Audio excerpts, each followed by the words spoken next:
Hey everybody, welcome. We are live for another Inkarnate live stream. Happy Friday.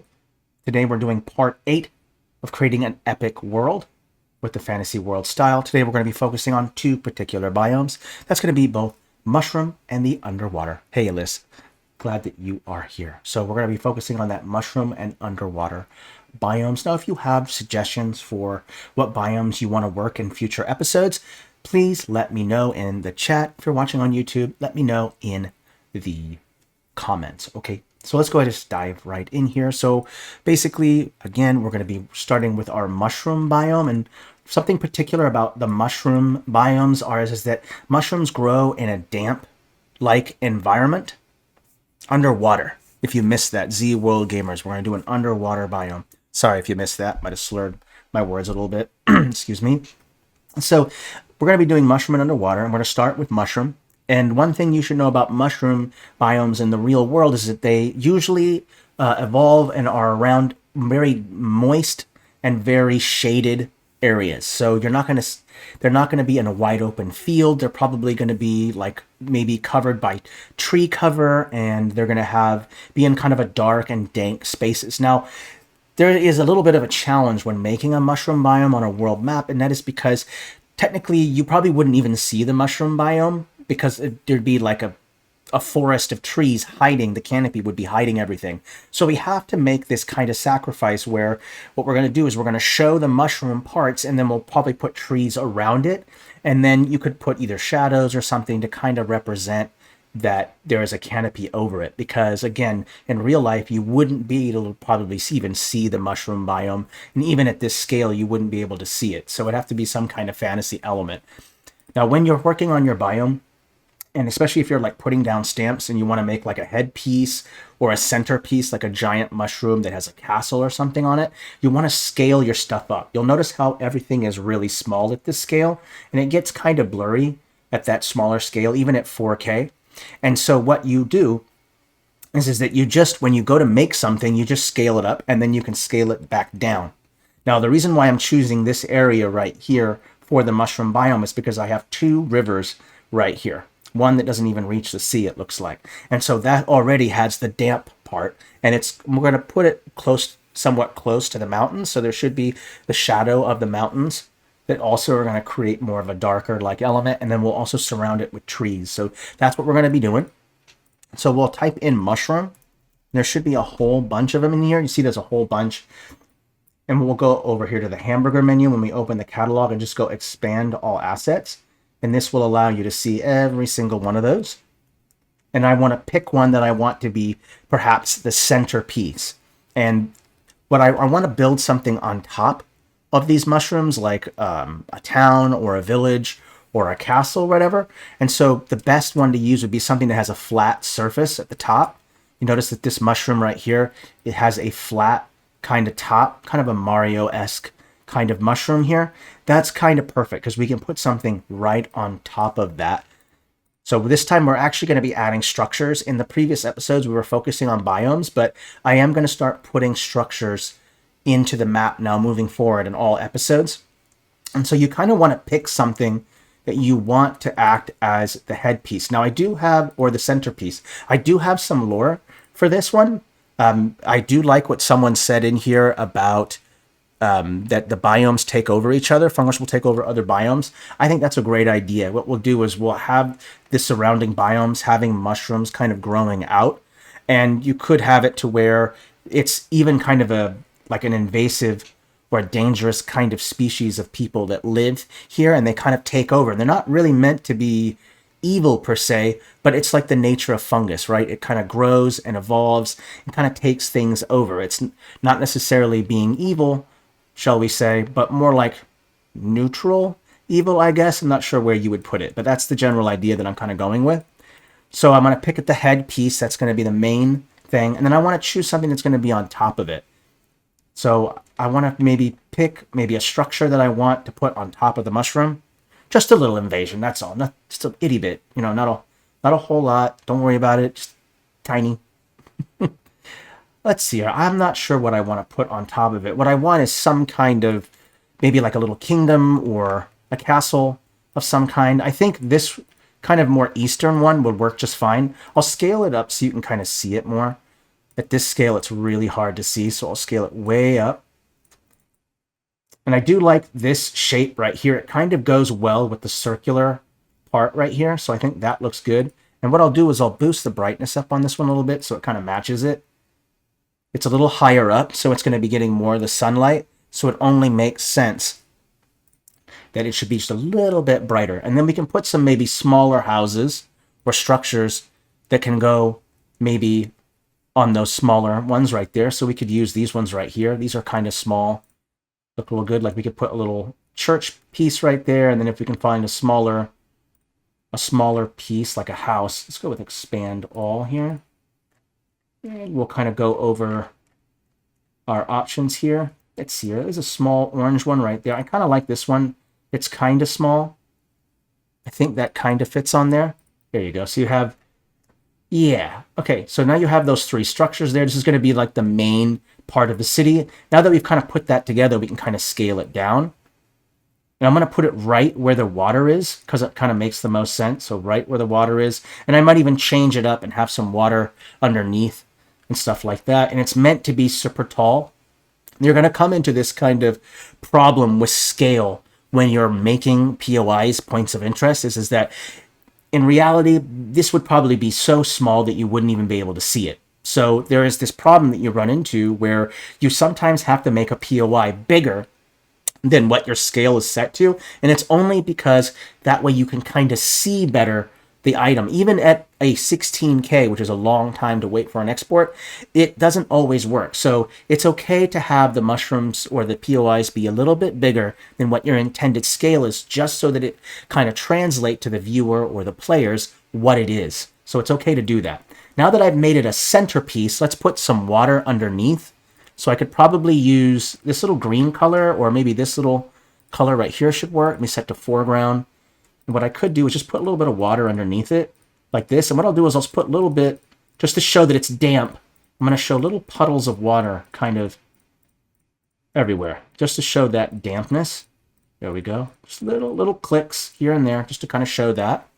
And then after I've done that, I can go in and start taking some other mushrooms and make the smaller parts. So usually when I'm making like a city or some kind of biome that has structures in it, I start with the centerpiece like you did here, and then you'll make smaller pieces kind of either framing it, going around it, and branching out. And so what I'll do is I'll take some medium-sized mushrooms and just kind of place them here and there. Let's go with one I haven't used yet, and then let's put one back here. Let's put it a layer behind, and then just to show that it's further back, I'll bring the brightness down. And then I can go in and now I can make some smaller mushrooms like this, even smaller, and just kind of have them be growing away. And then I'll make them even smaller. So the further you get away from the main structure, you start to see that the mushrooms start to get a lot smaller, and then even smaller than that, the further and further you get away. Now what's cool about the mushrooms is we can also change the color too, whatever we want. If we don't like that color, we can select all of them and just go to U and just change the color. If you prefer it to be green, if you prefer it to be blue, you prefer it to be whatever you want. It's up to you. So technically you can select all of it and then just change the U, and you'll see that it kind of matches it. So it's up to you which one you want to go with. I kind of personally like the reddish color. I think that works out fine. And I might even throw in some color on the ground to kind of match in with that. So I'll go into the catalog here and kind of check out my options for what my colors are. And I see we've got some red. There's some purples here. I'll just bring the opacity down so it's not too high, and just throw in a little bit, a few clicks here and there just to add in that purple color. And what that purple or pinkish color will do is kind of blend in the stamps, because the stamps are this bright kind of pink, saturated reddish color. And so it kind of pops out in comparison to the blue and the green and the brown underneath. So adding just a little bit of purple underneath that will help to make sure that those kind of blend in better. And then there's also a cool texture you can use, an alpha texture called grass. Right here, it's an alpha. And if I place it down like this, let me see here. Let's go all the way up to 100%. Let's change the scale a little bit. There we go. And if I just apply this, you'll kind of see this tall grass texture right here. And that's going to be perfect. So we'll have a little bit of tall grass kind of going in around it. And it's going to also break up that biome. This alpha grass texture is really, really helpful. I recommend that you add it to your favorites and keep it, because this is a great way of like putting down a plain or a field or a savanna, and you don't have to place individual grass stamps. And what's cool about it, it's an alpha, which means it supports transparency. So when you place it down, it'll still have whatever textures beneath it showing on top of those grass artifacts in that texture. Alphas are your best friend. You want to use alphas, especially for blending biomes and stuff like that. You'll find it very, very helpful to do that. Okay, let's just go ahead and take a step back and look at it. There's a lot of changes that I've done, so I'm going to quickly save it. And then we'll kind of, we might add in a couple more details for that area, and then maybe come up with a little bit more lore, and then we can go to the next biome. And if there is extra time, because it seems like it only took about 11, maybe 15, maybe even 20 minutes to kind of make this. So what we want to do is maybe put in another biome if we have time. So if you guys have ideas or anything like that, let me know, and we'll add that in there. Okay, so I kind of wanted to also kind of throw in some trees that kind of surround it. Remember, it likes it dark and dank. So if I throw in maybe some trees that kind of surrounds it, that would be a good idea. So why don't we pick some trees that are really tall, like these really tall trees right here. And what these tall trees do, it's called Inkarnate. That's the name of our channel. Just look up Inkarnate. Now, I'm going to use these tall trees because they're going to create a lot of shadow. They're going to create a lot of the shadow or the dark part. So I'll put in these trees. They're tall enough, and I'll just kind of put them around the edge. And I'm going to single click, just kind of throw them around it here and there. So I'll probably throw a couple randos in here, put a whole bunch in here. Thank you, by the way, Musical Rogue, for giving them the link. Without someone to kind of assist me, and it's kind of hard to answer every single question in the chat. Sorry about that. Okay, let's go ahead and add in these big clusters of trees here. There we go. Okay, cool. I think it's important to kind of throw in those trees. And then whenever I throw in trees, I like to throw in a little bit of bushes as well. So we'll type in bush. I'm just going to use this green one right here. I'm going to scale it down. Make sure it's small enough, and just kind of place these little green bushes here and there. There we go. Kind of throw them in there. There we go. Looks good. Put some here. And I want to do some overlap too. Let's put a tree overlapping this river right here. A couple overlapping. Overlapping is super important. Great way to show depth. There we go. And then let's go ahead and add in the last bit of these little bushes right here, going in here like this. There we go. Looks like I have some changes that I'm going to have to do here to the whole map eventually. Okay, let's go ahead and take a step back and look at it. Yeah, I think overall that looks about right. It's got that purple in there. There's a lot of color going on there. The only thing is that it's just really hard to kind of see because of how blurry it is. But just remember, you can export up to like 16K. 8K is would probably work just fine with this map. So just know that the higher the export, the longer it's going to take. So just be patient.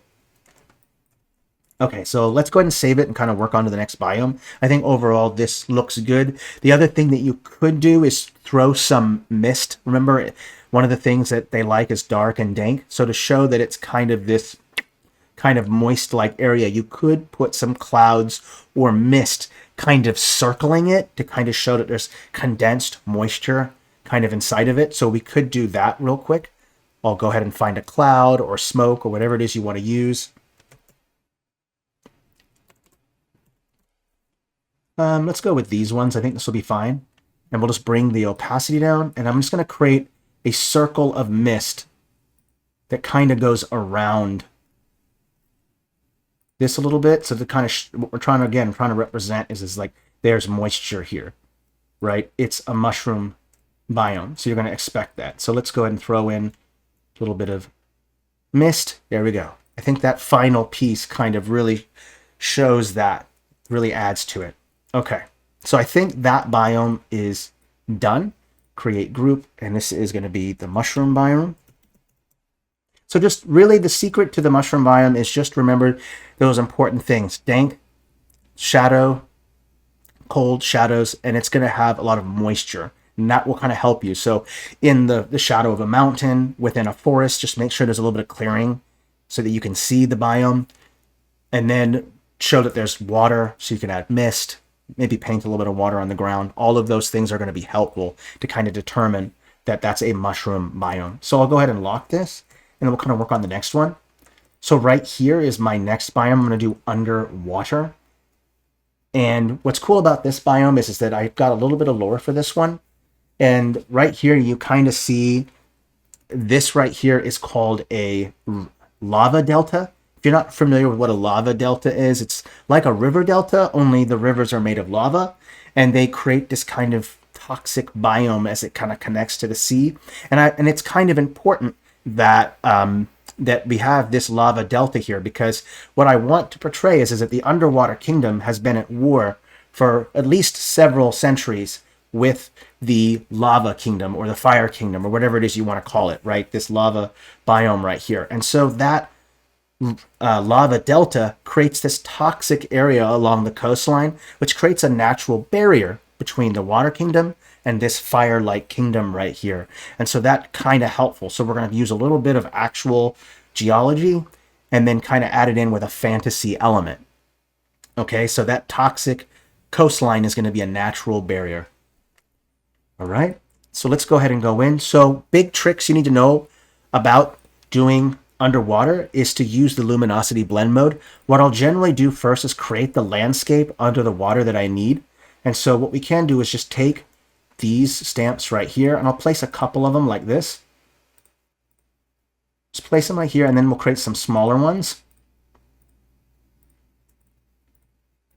I'm going to place them where you need them, and then place even some smaller ones. Like this. So we're creating the environment. Okay. And then once we've done that, then we want to go to the luminosity blend mode. So if I go to normal, blend mode, go to luminosity, and then I'm going to bring the contrast down, and I might bring the brightness down a little bit. And it's going to give it that look that it's underwater, right? Because it's what luminosity does is it picks up whatever texture is beneath it, and it's going to pick up that color. But the only thing about that, there's a caveat, is it doesn't pick up the brightness at all, or the contrast. So you have to adjust the brightness and the contrast when you change the blend mode for luminosity. Otherwise, it won't adjust. So you do have to make some minor changes when you do this, just so you know. So now I need to pick like maybe a centerpiece where I want maybe a castle or something to be, right? Whether it's in the kingdom, whether it's a tower or a spiral or whatever it is. So this one's a little bit bigger than the rest, so that'll work as the centerpiece. And then I'll pick whatever structure that I want to act as like a castle or whatever it might be. I think there is this kind of cool crystal palace that I've seen.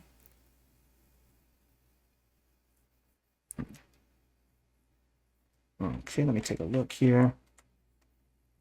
Let's see here. Where is that piece? Oh, there it is right here. This one right here. I think this is kind of an interesting piece right here. I kind of like this one.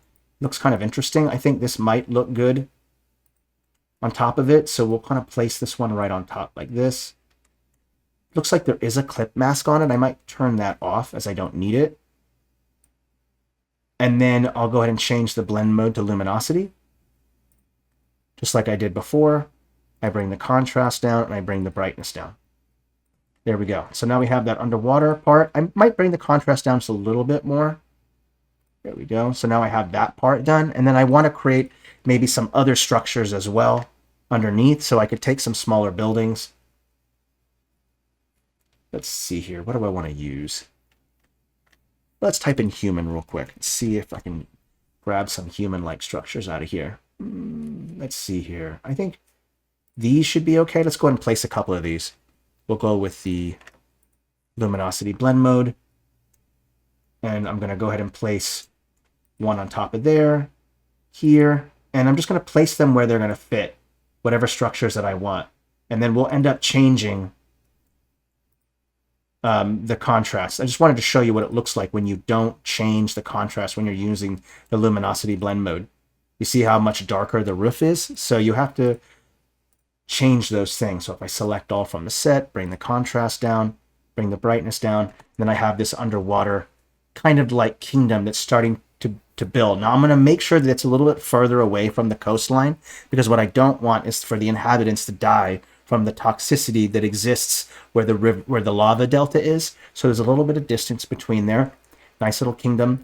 And then what I might want to consider doing is having some of the kingdom have some of the structure showing above the water and some of it below the water. So cool trick. I can go ahead and take like a whirl pool right here. I can even use this one if I wanted to, and just kind of place it like right on top of it like this. You can do that, or you can just take the whirl yourself and just place it right on top.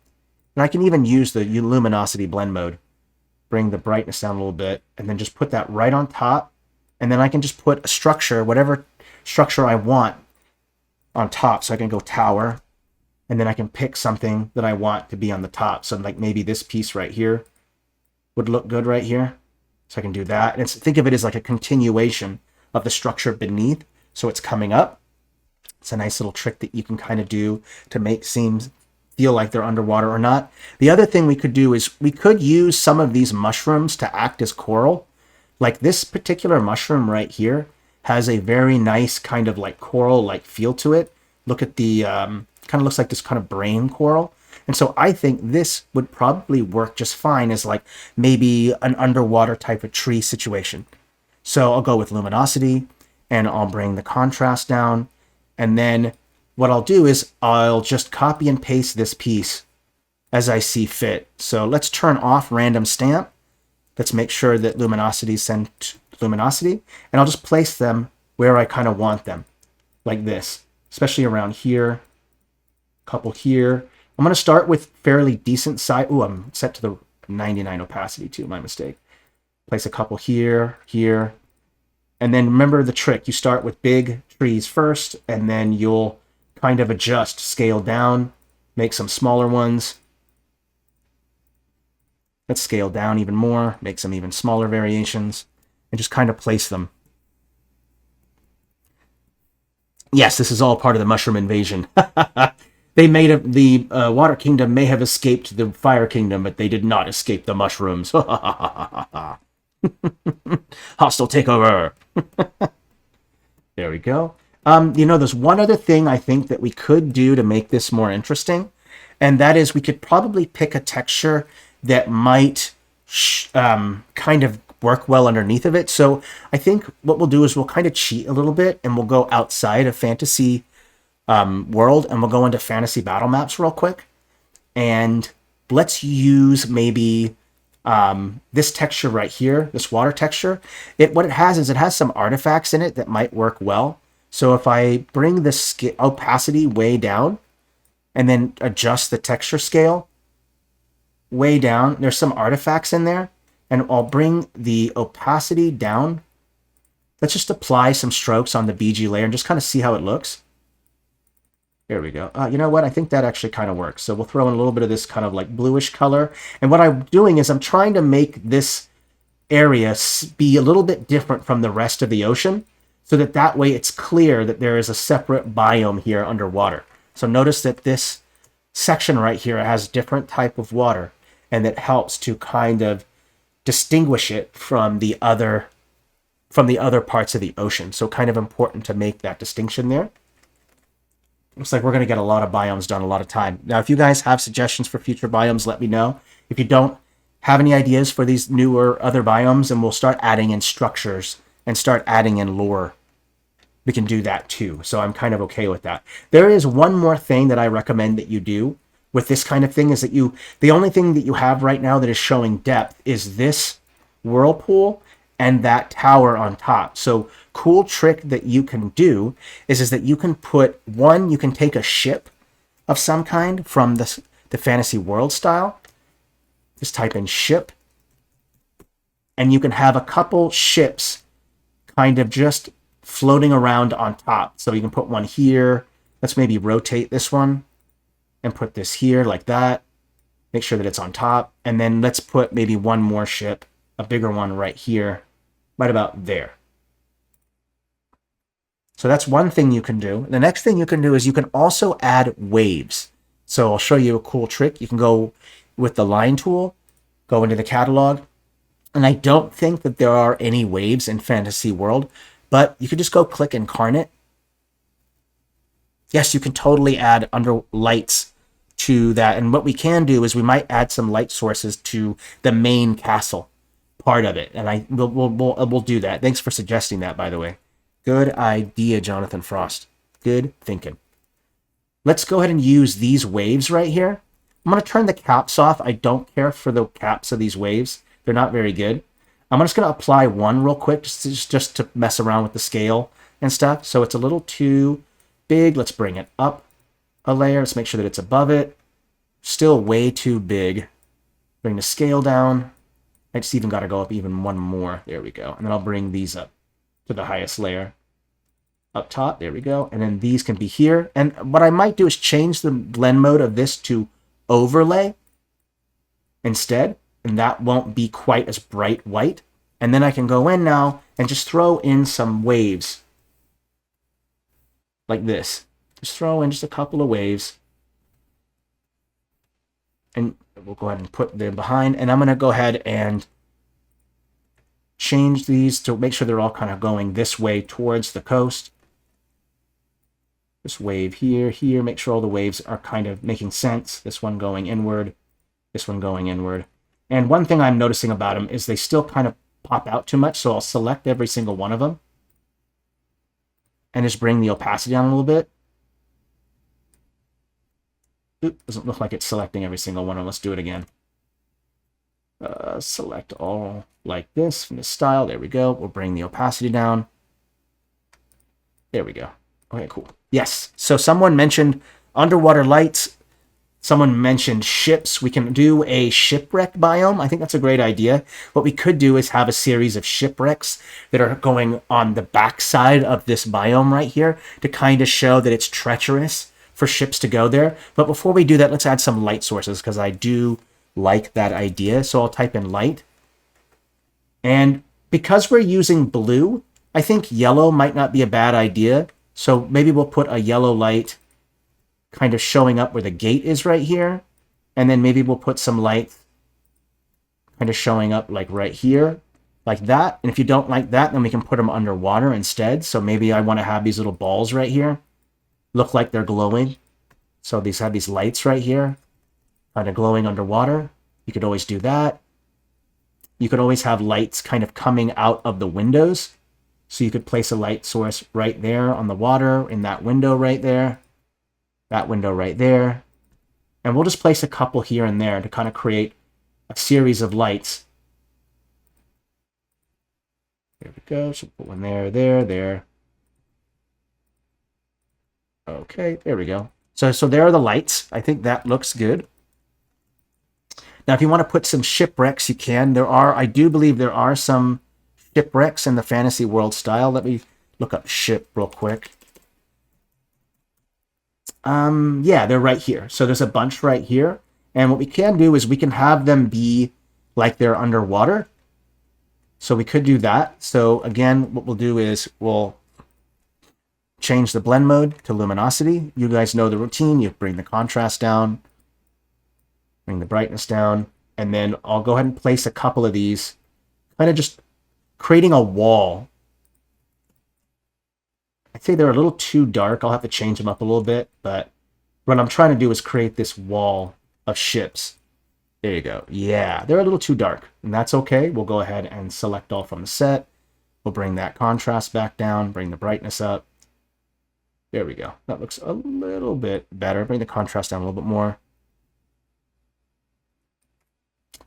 Yeah, well, the scale, it's okay if scale is inconsistent because you wouldn't even be able to see these ships or this tower at this distance. I mean, the thing is that your POIs are generally going to be a little bit out of scale in comparison to your geography, and that's just normal because otherwise, if you wanted everything to be perfectly to scale, then you would have markers. You wouldn't even show the mushrooms. You wouldn't even show the trees, because at this tiny scale, you wouldn't even see structures. So what you do is, as a map maker, and you're dealing with fantasy, you have to exaggerate some things so that way they translate to the player or the viewer. That's just the reality of making a map, right? You're never going to have absolutely perfect scale. And if you do, that's okay. But you'll have to end up using little icons and mostly textures to make your map. Because in reality, these trees right here, you wouldn't even be able to see an individual tree at this scale. So you have to make some sacrifices. You have to decide what things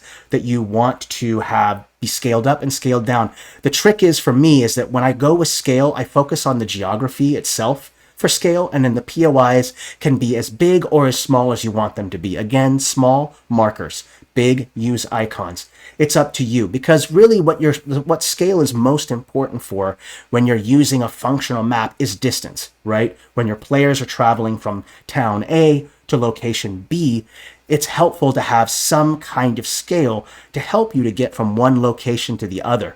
And when I do my scale, what I do is I do numbers of days traveled, either by foot or by horseback or whatever mount that you're using. Whether it's a flying griffin, it takes this number of days to get to there. So focus, don't worry so much about making sure that the POIs and the geography are to scale. Make sure that mostly the geography is, because that's what's going to be important for your players when they're traveling from A to B. Always glad to help. Glad that we were able to kind of settle that. So I think that's the end of that biome. I think overall it looks good. We can scale down the ships a little bit more. I would agree with that. They are extra big. Even at this scale, they're still probably too big, but it's still better than what it was before, I think. Yeah, speedy today, huh? Create group. Create. We're going to... Oh, I didn't... I'm not sure I even labeled it. Okay. So we've gotten the mushroom biome done, and we've gotten this one done. Let's go ahead and lock that. I'm going to quickly save it, and then we're going to kind of brainstorm together what to add next. I think what we could do is just add in some more structures, add in some structures and stuff, and then start talking about how is it that I decide where to put roads and all this stuff, because most of these last 8 episodes have been, or the last 3 or 4 episodes have been focused on biomes. We haven't covered road structure, how to get to certain locations, how is it that I decide scale for distance, all of that stuff. So let's kind of cover a little bit of that. Let's cover a little bit of scale. I'm going to put down 2 structures, and then I'm going to show you how is it that I kind of decide how I deal with scale. So don't worry about the scale of these structures, but let's say you have 2 buildings right here, and you wanted to say, well, it takes 7 days or 6 days or 8 days. So what I end up doing is there's an actual scale stamp. Just type in scale, and then this stamp right here will pop up. Now this scale is perfect. What I end up doing is I end up using this as my guide. So I'll go ahead and change this to make it a little bit thicker so you can see it better.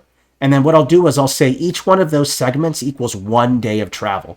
Now there are 5 segments on here, so this would be 5 days of travel. And if you wanted to change that, you would simply change the scale of the stamp like this, and then add another one on top of it like this to show the number of days. And what I normally do is I'll just have a little scale right here like this, and then what I'll end up doing is just copy and rotate it and move it around to make sure that the distances are right, because some DMs are very particular about, well, I want to make sure that it's very clear that it's a week journey to get to here, or a 2-day journey to get to there. I hear that a lot in comments and stuff in chat, and I see that a lot with comments on the YouTube videos. So if you ever struggle with that, that's the part that's going to help you. I always recommend number of days. I don't even bother with miles, because that's the metric that you're going to be using the most with your players, right? It's just how long does it take them to get to A to B.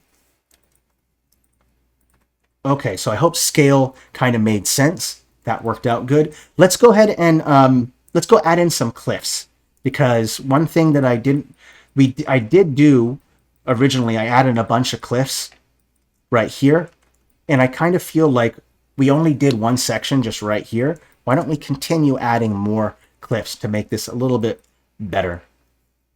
cliffs are a great way to kind of show depth. When you're not using cliffs, you'll notice that your map becomes a little flat, right? It kind of loses its dimension. Cliffs are a great way to fix that problem. So if I type in cliff in that catalog, you're going to see there's a whole bunch of cliffs that you can kind of work with. So I'll just kind of grab the one that I think looks best. I think I'm just going to use these ones. I'm most familiar with these. And there's a couple that you're going to be using a lot more than the others. And it's going to be these two right here. This one right here and this one right here. These two pieces right here and their counterparts facing the other way. These cliffs are super important. You're going to find yourself using these a lot. And the way that I showed it in a previous video, if you're ever curious about cliffs, is that the highest part of your geography is going to be the mountains, right? The very tip of the mountain, the apex. But as you go further away from the mountains, the landscape begins to gradually get lower and lower to sea level. Okay? Okay, so what I'll end up doing is I take the stamp, and what you do is you line up the line work of the stamp with the line work of the cliff to the line work of the tree. And that's, you start going that route when you start putting things together. And then I can create a series of like ravines that I want. So if I want, I can go right here and there's be a little ravine right in there. I can go in and add in another stamp right here. So it kind of billows out. Let's go ahead and add in a couple more. Let's put another one right here. I think that kind of looks good. And then a cool little trick that I always do is I like to create these little plateau rocks. You just use this front-facing one and this back-facing one. And then just kind of place it, copy and paste where you want them. I can put one right here. Let's make it a little bit smaller. Oh, there's a question in there. For scale, oh, you mean when I first started the map, I used the grid for scale. When I very first, episode number 1 of the series, I generally always use the grid as a guide. So that's usually a good place to start. Let's go ahead and create group. This, and now I can go in and I can flip the group. A nice little trick. I can flip it and then rescale it and move it around. Yeah, I generally always start with scale in the beginning and I use the grid. But then I'll transfer over. I'll usually switch over to days of travel after using that for a while. It's not a very difficult transition to do. It's pretty easy. Okay, let's go ahead and create that. That looks good. Let's see here. Let's keep adding in more cliffs, more cliffs. And then what I'll do is the further and further I get away from the cliffs or from the mountains, I'll make sure that my cliffs begin to get smaller and smaller and smaller until they get to the ocean. Now you can have really tall cliffs like the cliffs of Dover or the cliffs of Moher that are in like Ireland. So, you can do that. That's up to you. But not every single coastline is going to have these really high cliffs. So the closer and closer you get to the ocean, the more the cliffs get smaller and smaller and then go away. Okay, so it's up to you how you want to do it. So I'll go ahead and just keep adding in more here. Just going to add in a whole bunch of stuff. Let's create the back part right here. Here, that looks okay. Let's go ahead and create another one. Just right here, I'll bring the scale down maybe just a teeny bit more. Right here, a little bit smaller. And then I'll start creating a little bit of cliffs around here. Let's go with this one. I think that looks good. Let's go with this one. There we go. Let me take a step back and look at it. You see already that what it starts to do, right? It starts to make it look like that there's more depth. And then you can create more and more depth. Really cool trick. You can line up the line work of these stamps with each other. So I can take this cliff and line it up right against there. And it looks like it's another depth to it as well. So I can keep doing that. Just keep adding more and more little pieces like this. And it starts to look like there are multiple layers. I can put another one right there on top. And it kind of looks like it's going up. So kind of cool tricks that you can do with the cliffs. Just know that cliffs are a little time consuming as you kind of put them together because we don't have the line tool We don't have stamps for that quite yet. I'm not sure how we would do that with the faces, the front and the back and the stuff yet. That would be awesome though. Something we could worth investigating a little bit maybe. Okay, I think that looks good. Let's go ahead and add in one more piece just right up here. With this one right here. And then right there. There we go. Okay. Now, another thing that you can kind of do that's kind of helpful is that you can always use a light source to show that something is higher up. So you notice that you want to show that this part right here is higher up. You can use a light source and then drop the opacity a little bit and then place that light source on top of the higher elevated sections of the cliffs like this. And already you can kind of see that they look like they're higher up, right? Because the ground below the cliffs is darker and the parts on top of the cliffs are higher up, therefore more exposed to light. And so you make them a little bit brighter. So light sources are a great way to show height in your map. If you wanted to show even more height, you could make it a little bit darker on the ground beneath it to make sure that that really, really pops out. So kind of a cool little trick that you can kind of do there. I'm going to quickly save my changes. I'm going to check my time here. We're at 3:41. We're doing good. So cliffs are, they're time consuming to put them together because we don't have a tool specifically for them. Oops, doesn't look like it wanted to save there. Hope my internet is still working. Hope you all can hear me over there. We're just going to do a couple more things on here and then we're going to call it good. I didn't see anybody asking any more questions, so nothing to ask there. And there's no other biome suggestions. So we'll probably just continue adding more cliffs to other sections. Oh, good. Great. Thanks, Jonathan Frost. Thanks for checking for me. I appreciate it. Yeah, let's keep adding the cliffs. Don't forget that cool trick about using the light sources. Very, very helpful. Let's go ahead and add more. You'll notice that we are getting very close to kind of finishing the biome parts. So we're getting there very close. Let's go ahead and put some cliffs on the adjacent sides. Yeah, there's cliffs here. Let's put some on this side as well. Kind of makes sense, like a continuation to create that continuity. So I'll kind of put one right here like this. And then we'll go ahead and put a stamp right here. Oh, let's put it right there so it doesn't get in the way. Let's see here. Let's put some underneath right here. A fjord biome. Oh, I love that idea. That's a great idea.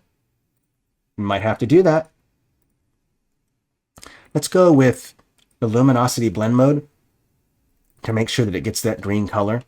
And then we'll work on that fjord. I think we're going to do that in another episode because that will actually take a little bit of time to get that done. That's a great idea, Frankster Tankster. I like that idea. I don't think I can get it done in 15 minutes, though. That's the problem. That's probably about a 30-minute biome, but I love that idea, and I'm going to throw that in there. So next stream, next Friday, we're going to just do polar regions, and we'll add in that stuff. We'll add in like frost fingers.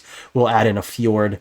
We'll add in a bunch of other stuff, a frozen river delta, all that other kind of stuff. That's a great idea. I love that. Thank you so much for recommending it. We're going to do that. That's a good to go. So we'll go with our blend mode here. Just keep adding in these cliffs here. Yeah, I love that idea. Now I'm excited. Is it time to do the fjords yet? I'm ready. Let's go. The Fjord 150. That's funny. I like that. That's great. Good one. We got some creative people in here. All right, let's just keep adding in more of these cliffs here. Remember, I changed that blend mode so they kind of match in a bit. There we go. Add another cliff right here. Now, if sometimes you won't be able to kind of see the cliff because it's hidden in a blend mode, you can always use object shadows to kind of create the ambient occlusion beneath the cliff. So I can go like this and change that, and I can go in and maybe choose like a reddish, brownish color, make it a little dark, and you can get this dark like shadow. Now see what happens if I turn it off. You'll see what happens when I turn that shadow off. None. It doesn't stick out quite as much. So object shadows are a great way to kind of make your cliff pop out more. And then just like before, I'll take some light sources and kind of place them just right on top, like right there, just to show that there's some more light there. And then we'll continue adding just a couple more cliff sections. Like over here, I'm noticing there's some cliffs right here. So there should be some cliffs kind of expanding out into this region right here, a lot of it. So let's go ahead and add that in there. We're going to change the opacity. And cool little trick, you can use the Alt key, and you hold down the Alt key, and then you can use your mouse scroll wheel, and you can kind of scroll through the stamps that are in a set. So we'll go ahead and do that. And what I'm going to do is I'll start from the mountains and kind of move my way to the ocean like I have been doing before. So I'll just keep kind of adding in these stamps here. You know what? These are a little light. Let's bring the brightness down on them. There we go. Make them a little bit darker. There we go. Now that they're darker, they kind of pop out more. So I kind of like that. Let's stick with that same technique I mentioned, where you can kind of create these ravines. There we go. Looking good. Like I said, you'll be using these particular types of cliffs a lot. They're pretty good. They work really well, in my opinion. Let's go ahead and place one here. We'll keep going. All right. I'm really looking forward to next month with Masterclass, because I really am looking forward to making those weapons with everybody. That's going to be fun. You guys got to come up with ideas for weapons, though, because it's basically like a prompt thing. When we have that Masterclass, you guys come up with, weapons that you want me to make, and then we'll make those. That'd be kind of fun. Oh, 6 of them? Awesome. I love that. Great. It's going to be tons of fun. And I hope a ton of them are goofy, because I really, really like to laugh a lot. It's fun to be goofy, let me tell you. Okay, let's see here. Let me take a look at where we're at. I think that looks good. Let's make this kind of a barren kind of wasteland kind of feel to it, where it's like cracked and kind of dry. So there should be a nice texture in Fantasy World called cracked. Oh, is it in there? Let me type in alpha, see if it'll pop in there. There we go. Am I in Fantasy World? Yeah. Let me go to expand, show names, grass, white. I don't see it in there. Let's go over to, is it in Parchment World? Let's try that. Cracked ground. Let's try that one. There we go. Looks right. Let me just apply it real quick and just see what it looks like. Oh, no, set to BG. My mistake. Oopsie, 21 opacity. That's a problem. Okay. There we go. Now I got some cracked ground in here. There we go. Perfect. There we go. Great. That shows that tracks. There we go. Got some nice kind of cracked ground here. Works out well. Hey, first-time chatter. Glad that you're here. Thank you. I really appreciate you saying that, Hantes. Welcome. Glad that you are here. So I hope to see you in future chats, by the way, in future streams. It'd be good to see you. I love seeing new people. Always fun. All right, and just to kind of show that it has this kind of dry, area, we'll put a little bit of light right on top, right there, and just bring the opacity down. There you go. That will kind of show that this is supposed to be kind of a drier kind of space. Let's go and take a step back. We're going to save.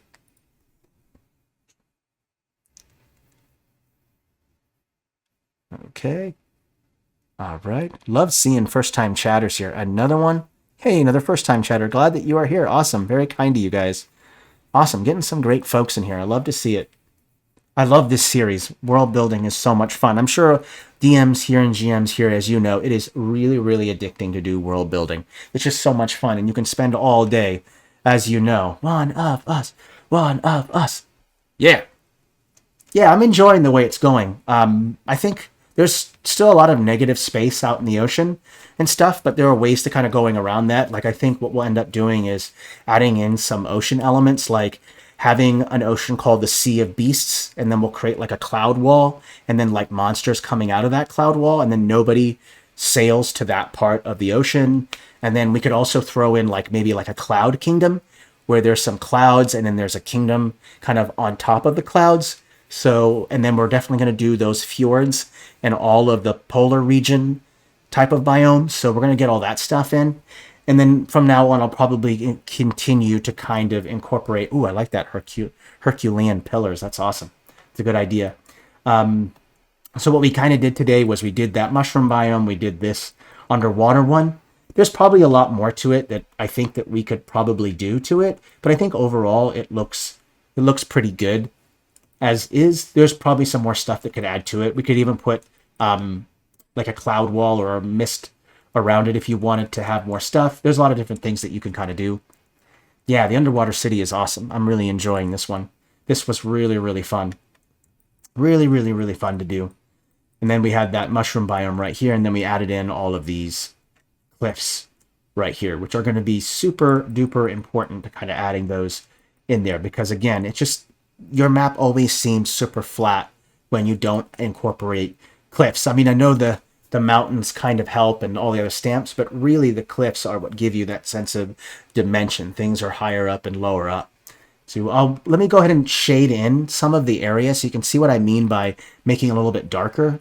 So if I go in like this and I want this stuff to look like it's further down. Let's say I wanted to show that this was like a deep canyon underneath. What I would do is I would take a darker texture and then go right in here like this, and just right in the area where I wanted to show depth, I would go ahead and just put this darker one, just kind of single click this darker texture, and you'll start to see that the upper part begins to pop out more because I started adding in a darker texture. So you're starting to see the trick to depth. The trick to depth is contrast. Darker ground, lighter ground, and that's how you make things pop out, right? So the big trick is contrast. And what I'll end up doing is maybe use some of that cracked ground texture and just put it in here just to kind of add it on there. Make sure that is that cracked ground texture. Just kind of add that cracked in ground texture right in where the darker areas is. That should add a little bit more detail to here, giving that little extra oomph. There we go. Looks good. A little bit of cracked ground in here. There we go. That looks good. And don't forget, if you don't know, when you have like a plain field or something and you don't know what to put down, remember to use the grassed alpha texture. See this grass alpha texture? Does wonders. I can put it on top of here to show that there's grass on top of here. Let's say that, see how open this space is right here? If I put that grass alpha there, it starts adding in those artifacts, and there's your simple plane, right? This map is not available yet for cloning, but when I finish it, I will. I mean, I guess I could make it clonable if that's something that people really want to do themselves. I'll kind of leave that to people in the chat. I usually won't make this available for cloning until it's all done, but that doesn't mean that I can't make it available to people now if they want it that badly, if they're liking it this much and they want to kind of finish it themselves. That's fine. We can do that. What I can do is that I upload these videos to YouTube pretty much right after the stream or when it finally uploads. And so what I can do is I can add this map and its current state in there if you want to. So I'll leave it up to you guys. It's up to you how you want to go about it. But well, anyway, like I was saying, so just remember to use those grass alpha textures. Those are incredibly helpful. Another great alpha texture is snow. See this snow texture right here? This does wonders. So if I place a little bit of this alpha texture, snow, I put it underneath the mountains. Excuse me. Sorry about that. If I place that white alpha snow underneath the mountains, you'll notice that it starts to create that nice transition underneath that mountain there. You know what? There is an entire episode, Santham, dedicated to rivers. I don't remember what episode it is. It might be 3 or 4. I don't remember, but we cover it. But I can give you just a real quick demo just for you because that was nice to have you there with a little heart and everything. So let's give you just a brief overview on how to do it. You're going to use a river for the line tool. And make sure that opacity is up. Make sure the scale is down. And it's really, really simple. Rivers start in the mountains because a river's headwaters start in the mountains. So basically the headwaters are created by rain and snow melt, right? And so when that rain and snow melt goes into these headwaters, which is usually like a lake up in the mountains, and then it starts to flow down the mountain and then goes towards the sea. So what I generally end up doing, like you saw here, is that I'll generally have like maybe like a little waterfall or something coming from the mountains just to show that that's where the headwaters start. And then from there, what you'll end up doing is you'll start to have the river kind of meander and move its way towards the ocean. Now, there is a bit of a caveat when you decide to make rivers, and it's a scale issue. And that is that when you're closer up, when the scale is big, your meanders are going to be big, right? Big meanders. But if your scale is small, your meanders are going to be much smaller. So just kind of remember that. When you are doing your meanders, they're going to be much smaller. So it depends on the scale in which you're working. Like if you were making a regional map or a region of your world map, those bends or meanders will be big. When it's at a small scale, those meanders are going to be small. Now, you can have all kinds of little fun things like a river delta, where they kind of branch off and go on to here. And rivers there is something called river bifurcation. There is some kind of some controversy over that, but sometimes a tributary that branches off of a river will just stop and it won't go anywhere else because either there's some land that got in the way or the flow was obstructed in some way. So just remember that. So a lot of cool things that you can do with it. Just kind of a heads up there. But making a river is much easier than you think. Just remember the scale issue and knowing whether you want to have big meanders or small ones, depending on the scale. All right, let's see. Where are we at for time? 57. I think that's it. So this next episode, next Friday, we're going to be going up to this polar region right here. And we're going to be creating some fjords in here. The Fjord 150 or the Fjord 250. That's what we're going to have is the Fjord 250 right here in this little section right here, maybe. Maybe make a couple of them. I think that would be kind of cool having several fjords and then maybe even some fantasy elements like some floating snow crystals or something kind of floating above the mountains. I think that would be kind of cool. All right, you guys. Awesome. I'm looking forward to next week's stream for this one. That's going to be fun. I think next month, or not next month, but next Wednesday, we're going to be showing you how to create your own custom buildings for the watercolor city style, because what we have is some cool things with the line and shape tool, and you can create your own structures. So if you want to create like a parliamentary building, an insane asylum, an orphanage, all of those things, I'm going to show you how to create that stuff. So if you guys have ideas on what kind of structures that you want to see me make on next Wednesday's masterclass, compile those and then share those at the next stream, and we will make those. It could be Roman themed buildings, Greek themes building. I don't really care. Come up with whatever you can think of, and we will make those in our next masterclass. All right. Thanks for watching. Please stay safe and healthy. Have a wonderful weekend, and I will see you all next week. Please take care, everyone, okay? Bye.